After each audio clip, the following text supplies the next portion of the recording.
On n'est pas bien, paisible, à la fraîche, décontracté du... Oups, un moment d'égarement. Alors Laurent, pour ta première chronique du jour, c'est plus qu'un moment d'égarement que tu vas nous proposer, car tu vas mettre en perspective le mythe enchanteur du métavers. Il fallait bien que ça arrive, des avatars ont violé d'autres avatars dans le métaverse.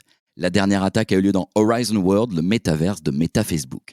Et pourtant, le grand Zuck avait pris des précautions. En effet, sache que les avatars dans le métaverse de Meta ne possèdent rien en dessous de la ceinture. Ah oui, un peu comme les poupées. Mais en fait non, plutôt comme des Barbie et des Big Jim auxquels t'aurais arraché les jambes et le bassin. Pas de fesses, pas de sexe, pas de jambes et pas de pieds. En gros, ce sont des troncs qui flottent dans l'espace surmontés d'une tête.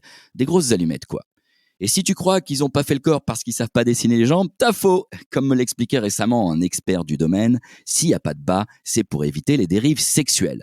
Pas de bras, pas de chocolat, pas de guibole, pas de gaudriole. J'avoue, si tu dessines un personnage sans main, personne va lui mettre des gants. Ben en fait si. Preuve que derrière les images bucoliques de Horizon World, se situant à la croisée des bisounours et des barbapapas, on trouve toujours la même chienlit, le pire de l'espèce humaine. Une chercheuse en univers virtuel a récemment relaté le viol de son avatar dans Horizon World. Et ce n'est pas la première fois. Il y a quelques mois, c'était une autre chercheuse qui dénonçait le viol en bande organisée de son avatar. Elle raconte : dans les 60 secondes suivant mon adhésion, j'ai été agressé verbalement et sexuellement. 3 à 4 avatars masculins ont violé mon avatar et pris des photos. Alors que j'essayais de m'enfuir, ils ont crié « Mais t'aimes ça en fait et va te caresser sur la photo ». Et comment a été accueilli son témoignage ? Eh bien, son récit a généré de nombreuses réactions, dont une personne qui lui dit « On voit que t'as jamais joué à Fortnite ». Je pose ça là, si t'as des enfants qui y jouent, tu peux toujours leur retirer le manche. Il se passe des choses bien pires dans les cours d'école, écrit un troll en commentaire de l'article. Tu peux toujours retirer tes enfants de l'école. Ah bah non. Déjà en 2007, à l'apogée du jeu Second Life, une étude sur les interactions sexuelles dans le jeu commençait ainsi : quiconque prête la moindre attention au monde virtuel sait que le sexe y tient une part majeure, en particulier les sexualités fétichistes. Le sexe dans le monde virtuel est omniprésent, apparaissant aussi de manière fantasmée dans les jeux commerciaux tels que World of Warcraft. C'est pas dans ce domaine en effet qu'on fera reculer l'objectification des femmes. Dans une étude de 2018 exécutée sur 600 joueuses et joueurs dans les univers virtuels, 49% des femmes ont déclaré avoir été victimes de harcèlement sexuel. Attouchement de leurs avatars, filatures, remarques sexistes, sifflements, envoi de photos non sollicités, etc. Et toi, Laurent, tu t'es posé la question. Et oui, suite à cette série d'articles employant le mot viol et mettant en cause Horizon World, je me suis demandé, peut-on être violé dans le métaverse ? La réponse est non. Il s'agit d'un viol d'avatar qui reste une attaque à caractère sexuel. Peut-on être victime de harcèlement sexuel ? La réponse est oui. Et alors ? C'est virtuel, écrivent les trolls.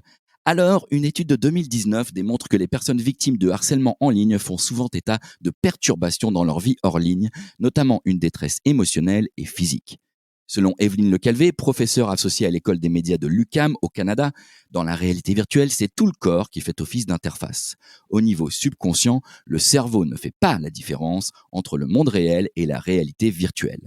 Une étude de Stanford confirme et a même montré que les jeunes enfants sont parfois incapables de faire la distinction entre la réalité virtuelle et la réalité, pouvant ainsi créer de faux souvenirs.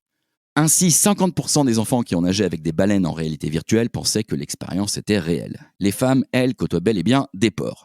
Elles ont qu'à éteindre l'ordinateur, insistent nos trolls.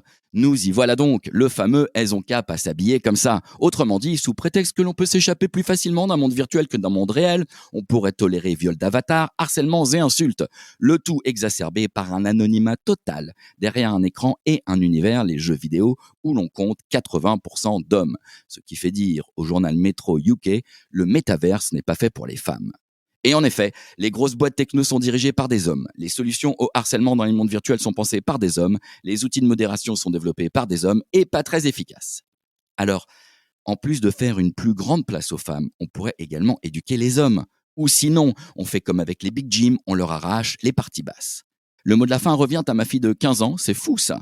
On a créé des mondes virtuels, mais on y a laissé nos erreurs et notre bazar.